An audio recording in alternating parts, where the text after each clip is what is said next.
very safe. Very safe right now.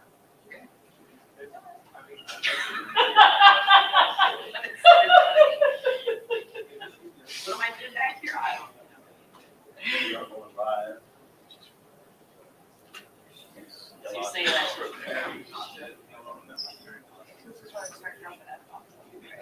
I mean, can't be more confident. That's true. Do we have a disclaimer on the video? We haven't edited. Are they gonna play the edited version on the live stream? Oh, the world. That's a really good point. I don't know what you're referring to. They play that video on the live stream. So a lot of- Oh, I got you. Oh,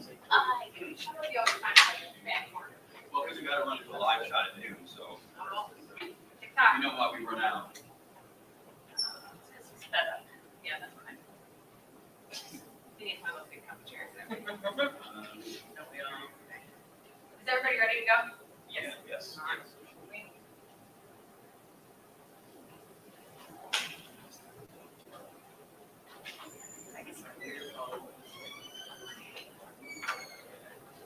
It's not crypto traders, is it?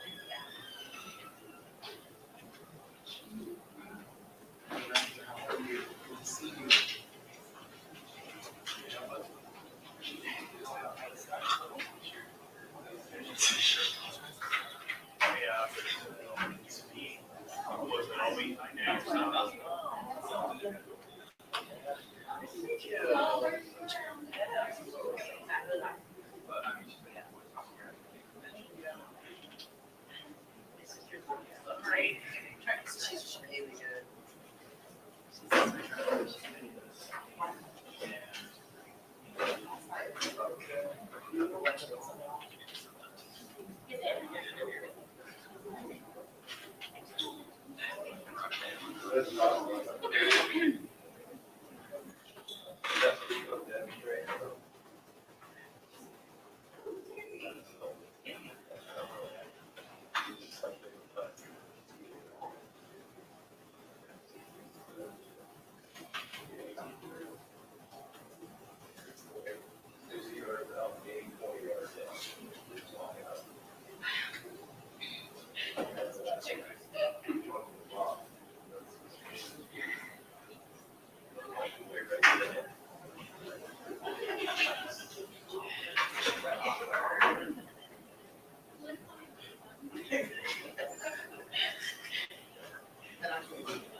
I'll be honest with you.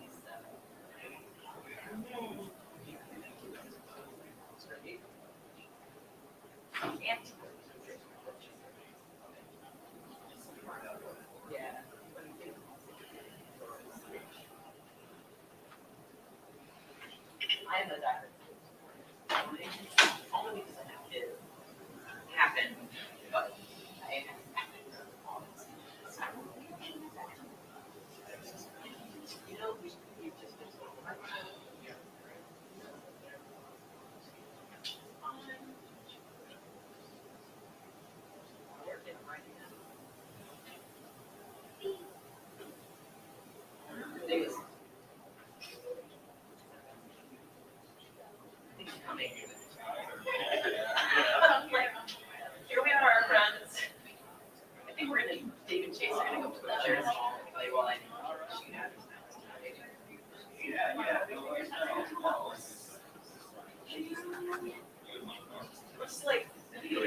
It's all unpacked. I am aware. Thank you all very much. Also, I'm sorry? Yesterday. so it's still. It's my anniversary today. It's a busy week. I don't have a song for that. It's a busy week. Well, happy anniversary. Thank you. What are you guys doing to celebrate? I'm going to Cleveland for a volleyball. Oh. How many The years last of now? the romantic places. Sweep her off her feet all over again. Sit on bleachers all weekend. That's right, I'll believe you. I'll bring her a question. Oh, That is definition of romance. How many years now, Mayor? How- 22. Congratulations. Thank you. I believe, right? So what'd you do for the birthday? You know what she said? It's like 15 seconds underwater. Yes. We good? Yes. All right, let's do it. They were very worried that we're going to stand over there. Yeah, that was.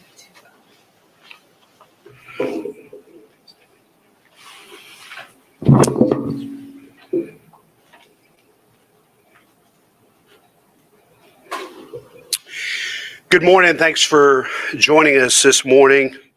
We're here today to confront a painful but pressing truth.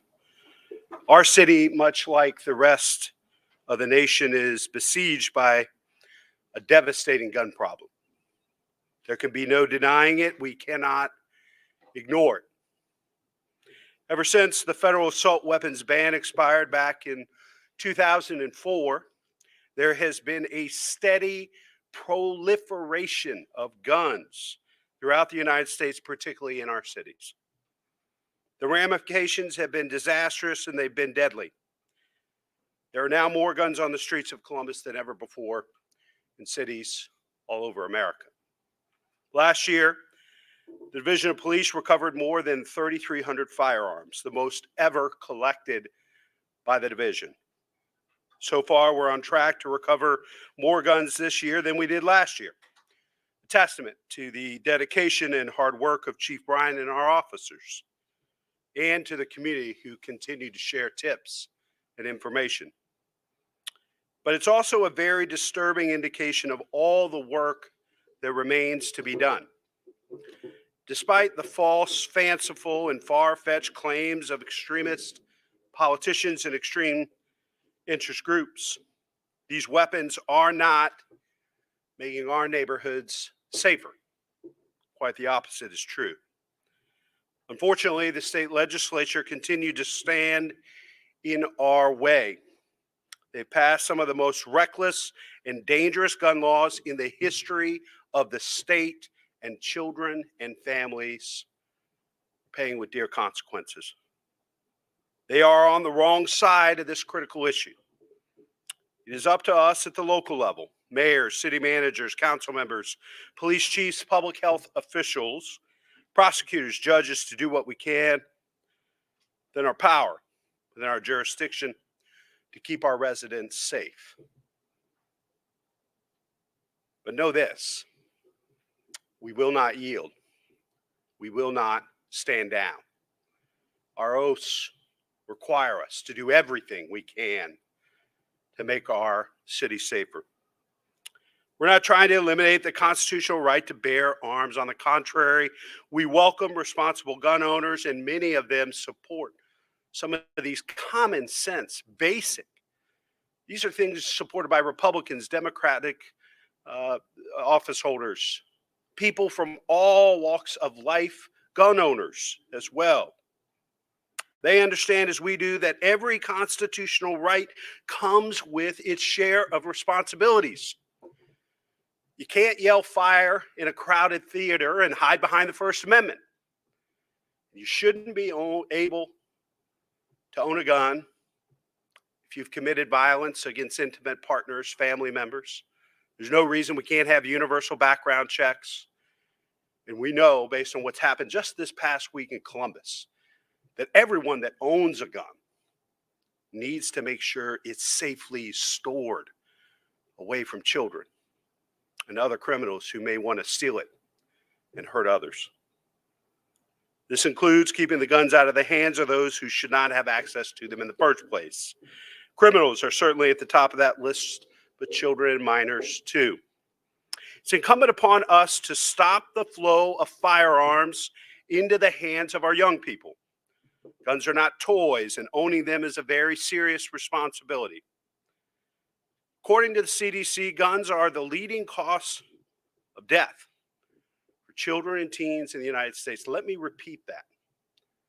Nothing is killing children and teenagers more in America than guns. And they have been ever since 2020, when they surpassed traffic accidents for the first time in American history. This is a crisis. It's happening on our watch. We have an obligation to act, and we are.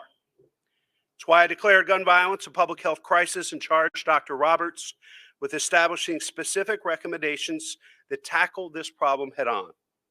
One of those recommendations was to create an Office of Violence Prevention, which, as you all know, we're standing up under the leadership of Director Rena Shag.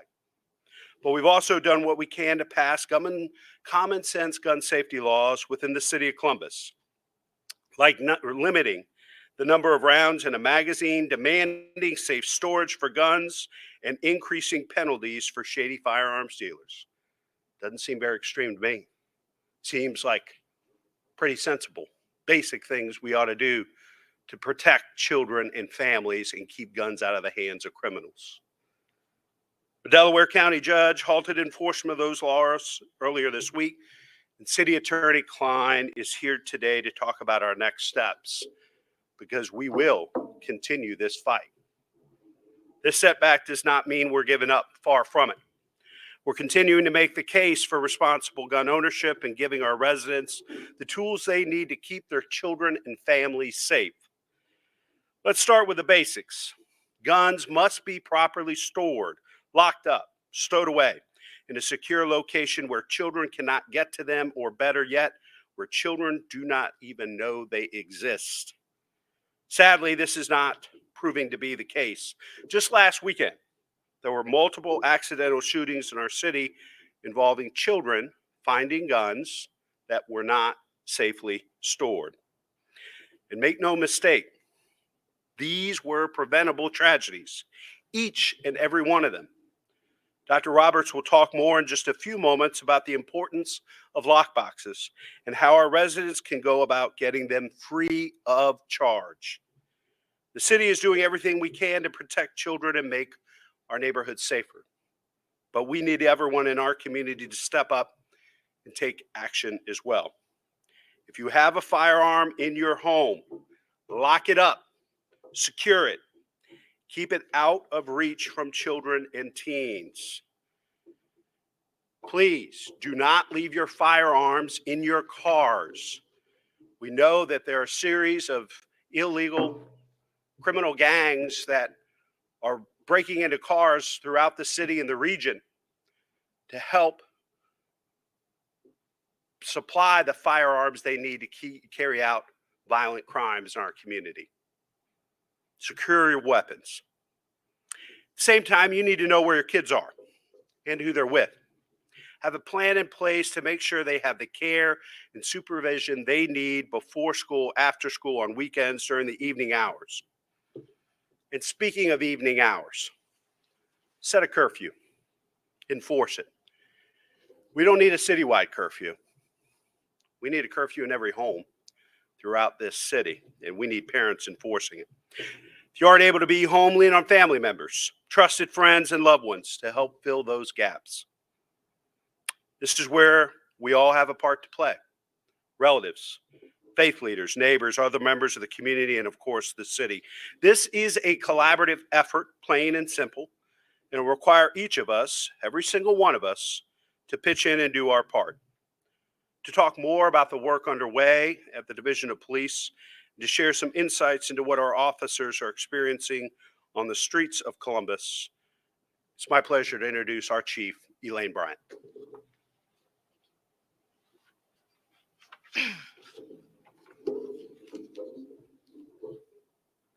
Good morning. Thank you, Mayor Ginther, Dr. Roberts, City Attorney Klein, for being here today. Gun violence continues to plague our community and harm our neighbors, friends, and loved ones. In 2022, 89% of our homicide victims died from a gunshot wound. That's 124 out of 139. Additionally, 77.4% of felonious assaults were the result of gunfire. As we discussed earlier this year, we set a record last year with 3,356 seized weapons, including 17 that had Glock switches, which convert to fully automatic weapons. This year, 86% of our 53 homicides have been a result of gun violence. Additionally, 75% of our felonious assaults have been non-fatal shootings. That's 306 out of 404. We have seized over 1,060 guns this year. That's over 1,000 guns, and it's April. We've also seized 26 Glock switches, which is well above the total all of 2022. While the numbers are important, they don't tell the full story. In the past week, there have been numerous examples of senseless, preventable violence that has impacted our community. Last Friday, an adult male was shot in our community, allegedly by his 3-year-old son, who found the firearm and accidentally shot his father in the chest. The incident is under investigation, but points to the needs for adults to be responsible with firearms and provide a safe environment for our children. On Saturday, a 16-year-old was shot and is fighting for his life after being shot in a friend's house. Later that evening, a 21-year-old man was shot and killed inside a West Side apartment. The suspect is known to the victim. He turned himself in and was taken into custody. While the incident is under investigation, all of these incidents involve the reckless, careless, negligent handling of firearms. Monday evening, 3 juveniles, ages 12, 13, and 15, were in a stolen vehicle. The 15-year-old sustained a gunshot wound and will survive his injuries. The indication is that the incident started on Caldwell Place and the juveniles fled, ending up near Columbus State before stopping and getting medical attention. On Tuesday, what appears to be an incident that started in the area of East 24th and Cleveland Avenue turned into an incident that resulted in a rolling gun battle that ended on Interstate 71. A 24-year-old female sustained a gunshot wound to the leg during the encounter. She had her 2-year-old daughter in her lap. Thankfully, the woman will survive and her daughter was not hurt. But this is yet another example of adults endangering the community and their own children by exposing them to violent behavior. Many of these incidents have a common theme: the careless, irresponsible, and illegal use of guns and the needs for adults to step up, be more responsible with firearms, and provide a safe environment for their children. As a parent, I am appealing to the parents and adults in our city. Lock up your weapons. Keep them out of the hands of the young people. This is not solely a police issue. Let's be clear. This is a community issue. This is a court issue. This is a issue for all of us. We all have to band together to be able to solve the violence that is occurring in our city. I brought with me a Glock switch. I think it's important for you to know what it looks like and how small it is. This little plastic piece of device can allow a gun to be turned into an automatic weapon and fire up to 30 rounds in 30 seconds.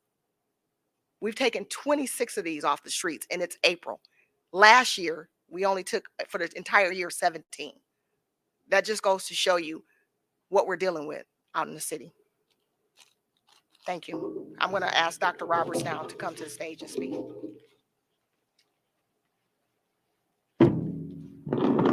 Well, good morning, and thank you, Chief Bryant, and thank you, Mayor.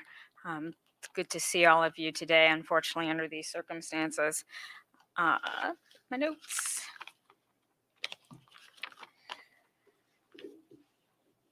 So the news that has been shared with you thus far today is tragic. And gun violence, as you've heard, is involving some of our youngest residents right here in Columbus, our youngest innocent residents. Gun violence is a public health issue, and it affects thousands of children, teenagers, adults, and families, not only here in Columbus, but across our country every single year, many of which are unintentional. And sadly, we've seen it right here, as has been shared with you this week. Columbus Public Health has been working with many of our partners to address gun violence as a public health issue. One of the key components of public health is prevention. So, what does that mean? It means if you have a gun, you have to protect it from those vulnerable in your household and in your community. If you own a gun, you need to be responsible and make sure it's secured safely away from others who should not be playing with it, who should not have access to it. So, specifically, we're talking about firearm safety, right? It should be a regular conversation that you have with individuals in your household. Yes, we have a gun in our household, but what does it mean? Who should have access to it? And how should you use it? You need to use it responsibly. It is not a toy, it is not something you should be playing around with. In addition to storing your gun safely and having those conversations with not only youth in your household, but others in your household, you should be storing that ammunition separately from the gun. Those are all very basic public health recommendations that don't just come from Columbus Public Health, but come from CDC and other national public health agencies across the country. Responsible gun ownership means storing your gun safely. You should always make sure that your gun is unloaded and secured by using a trigger lock, a biometric lock, a gun case, a gun cabinet, or a safe. And as I mentioned, the ammunition should be stored safely and separately. Columbus Public Health is pleased to offer these lock boxes to residents to help them secure their guns safely. In 2022, we distributed 2,100 lock boxes.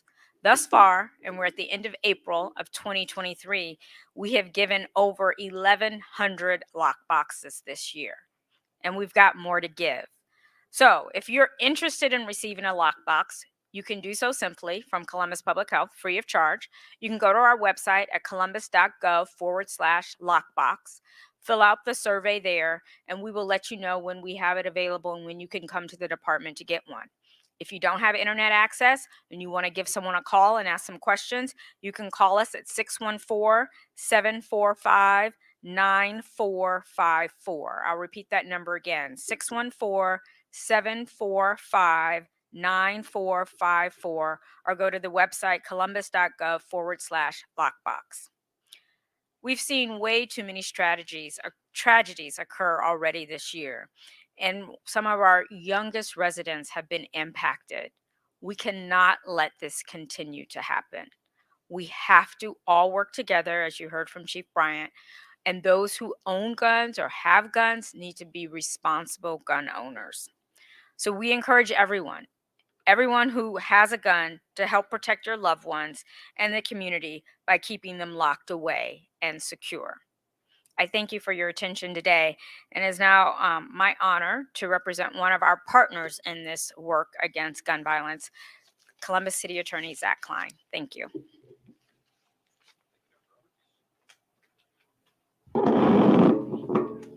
Thank you, Dr. Roberts. Appreciate it.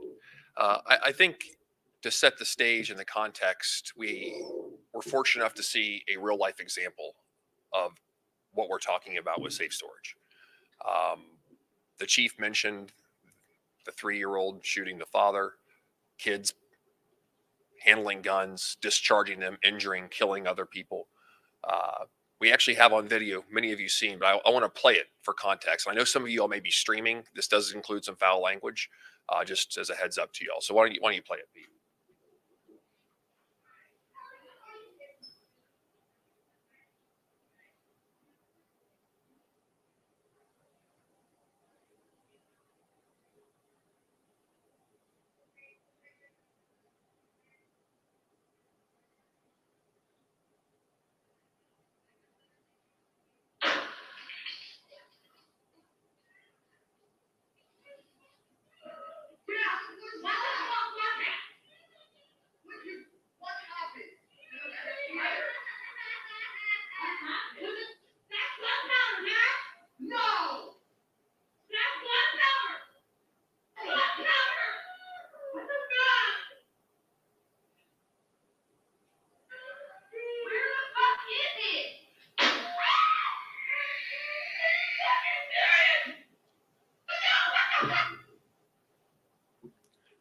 This isn't just some liberal city idea to store your guns. This is the real world that we're dealing with every single day.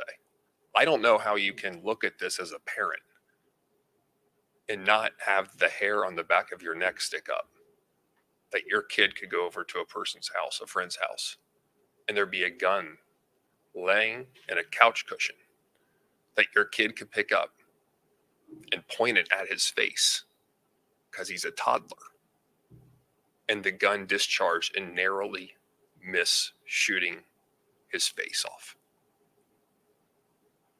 There are real world consequences to these actions. Guy got 10 days in jail. It's a step in the right direction. When we talk about public safety in the city of Columbus, we have in my opinion, the 3 Ps. Police and supporting police and the good quality work that they do across our city and enforcement action to get the guns off the streets. We have prosecution to ensure that bad people go to jail for a really long time.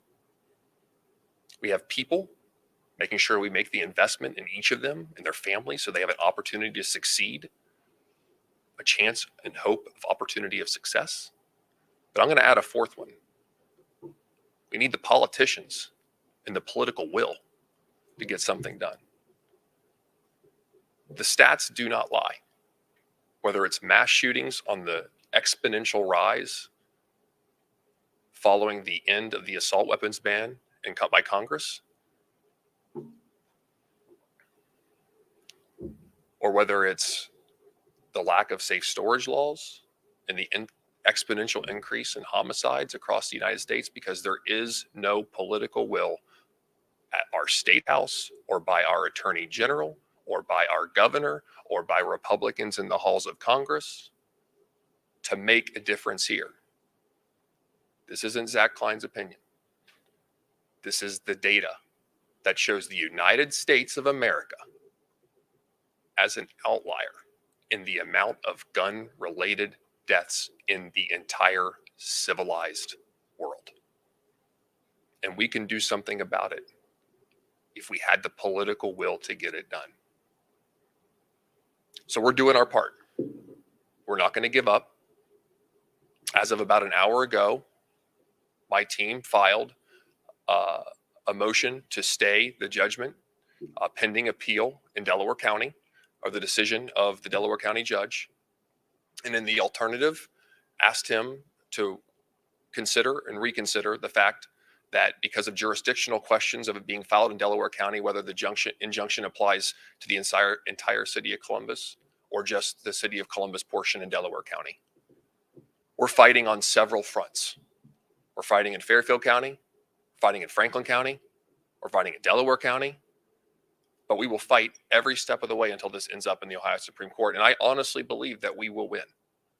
I believe we will win because common sense in the law is on our side, contrary to what a very, very small minority group of Ohioans believe.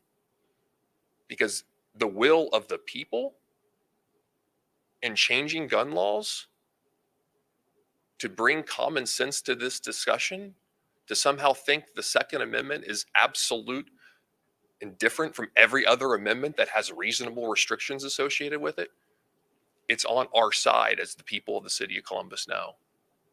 And we're going to make a difference. And we're going to help. And we're going to prevent those shootings from happening so that our kids live in a society, in a city, in a country, in a state where they can be free of gun violence.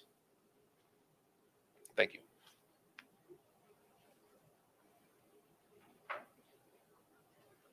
Mrs. G, you have any comments? Be happy to take any questions from the press.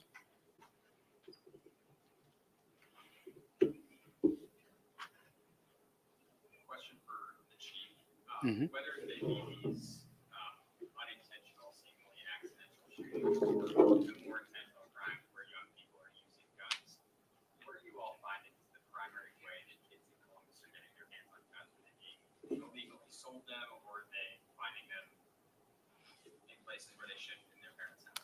Absolutely. So just like the mayor stated, a lot of our youth, unfortunately, are getting guns out of cars that they're stealing or breaking into, where people are storing their weapons because they can't take their weapons into certain places, and the youth know that. So when they go to concerts or where they go places, they will target a parking lot and they will look for guns because they know that so many people own guns, and they'll break into the cars and look for them. They're also taking them from people's homes when they're not secured. If they go over to people's homes, they take them, they break into houses and steal them. People know that guns are so prevalent, and that 9 out of 10, if you break into a car, if you break into a home, you will find a weapon. So they're getting them. And it's a sad day when you can get a gun, sometimes easier than you can buy cigarettes.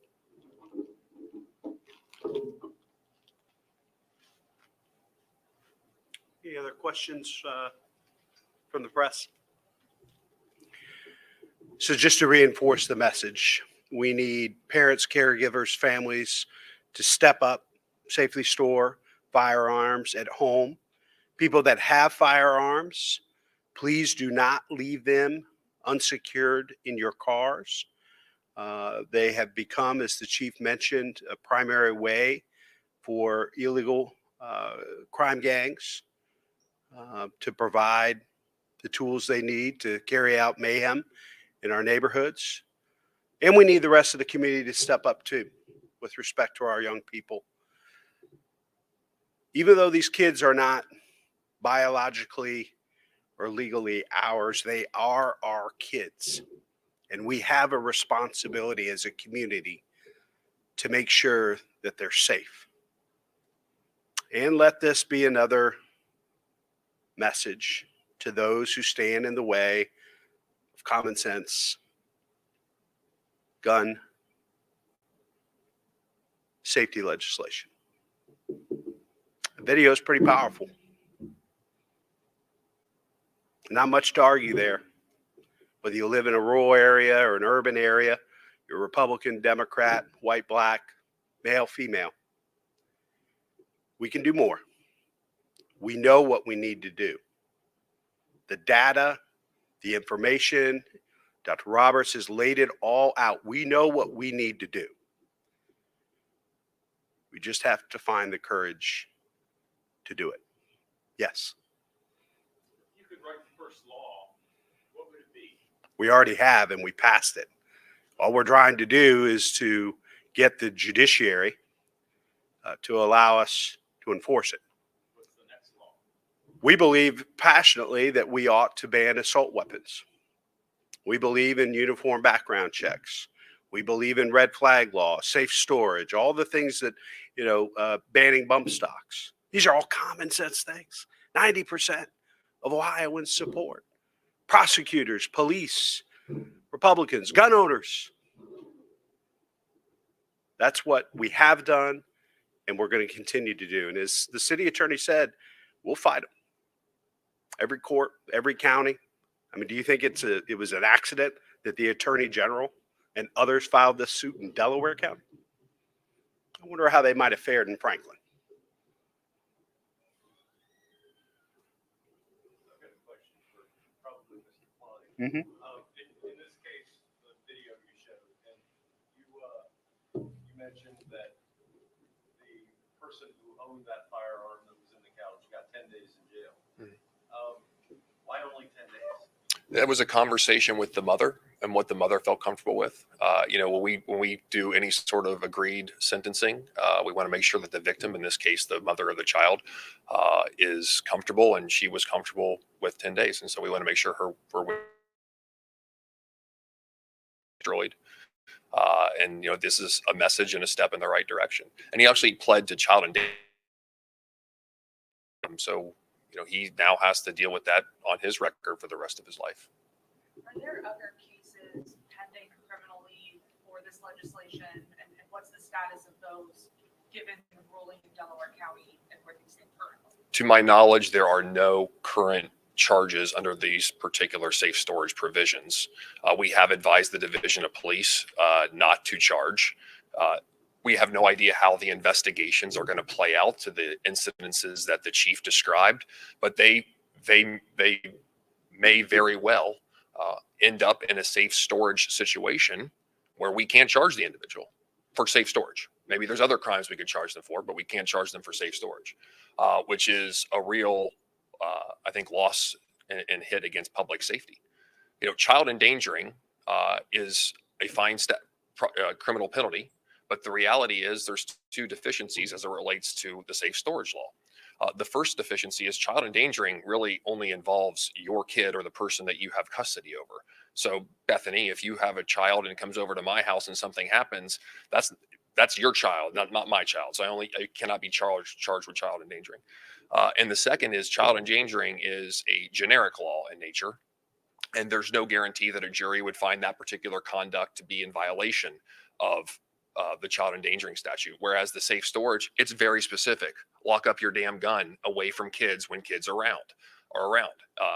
And so having that in our arsenal for a prosecution standpoint is important when you see incidences like these, or the ones possibly that the chief described, that we can have real accountability for individuals so that they can go to jail. There is a heightened level and duty that when you are a gun owner to be responsible for your weapon. Being responsible for your weapon to me is still a pro Second Amendment idea. It is your firearm. You need to have a sense of responsibility for it to yourself, to your kids, and to your fellow man. Thanks, everybody. We'll stick around for a few minutes. Thank you. Appreciate you. That video is powerful. Yeah, it was powerful. Yeah, I've looked at that.